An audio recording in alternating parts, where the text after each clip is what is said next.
घने रहस्यमयी जंगल के बीचों बीच एक दर्दनाक घटना घट रही थी। एक छोटा सा बंदर का बच्चा अचानक एक गहरे काले कीचड़ भरे गड्ढे में गिर चुका था। वह जितना बाहर निकलने की कोशिश करता उतना ही ज्यादा नीचे धंसता जा रहा था।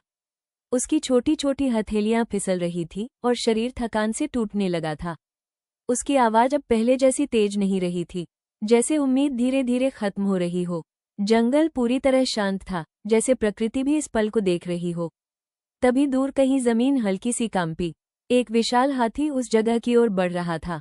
उसका आकार बहुत बड़ा था, लेकिन उसकी चाल बेहद शांत और संतुलित थी। वह भागा नहीं, घबराया नहीं, बस रुककर स्थिति को समझने लगा।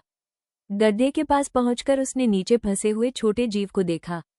उसकी आंखों में डर नहीं था, बल्कि एक अजीब सी समझ और शांति थी, जैसे वो स्थिति को पूरी तरह पढ़ रहा हो।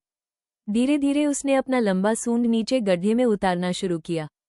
हर हरकत बहुत सावधानी से की जा रही थी, मानो वो जानता हो कि एक छोटी सी गलती भी उस नन्ही जान के लिए खतरनाक हो सकती है। सूंड की हर हरकत के साथ वो कीचड़ के बीच रास्ता तलाश रहा था। फिर अचानक उसने उस कांपते हुए छोटे बंदर को महसूस किया। क्षण भर की भी देरी किए बिना उसने बेहद धीरे और सटीक तरीके से उसे पकड़ लिया। अब सबसे कठिन पल था, उसे बाहर निकालना। हाथी ने धीरे धीरे अपनी ताकत लगानी शुरू की। कीचड़ टूटने लगा, पानी और मिट्टी चारों ओर बिखरने लगी, लेकिन उसकी पकड़ न तो तेज थी, न ही कठोर, बल्कि पूरी तरह संतुलित और नियंत्रित। और फिर एक पल ऐसा आया जब बंदर का बच्चा गड्ढे से बाहर आ गया। वो कीचड़ से सना हुआ था, कांप रहा था, लेकिन जिंदा था। हाथी ने उसे धीरे से जमीन पर रखा।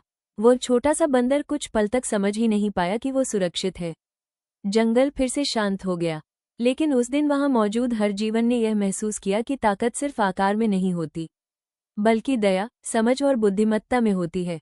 और कभी-कभी सबसे बड़ा दिल सबसे बड़े शरीर में होता है।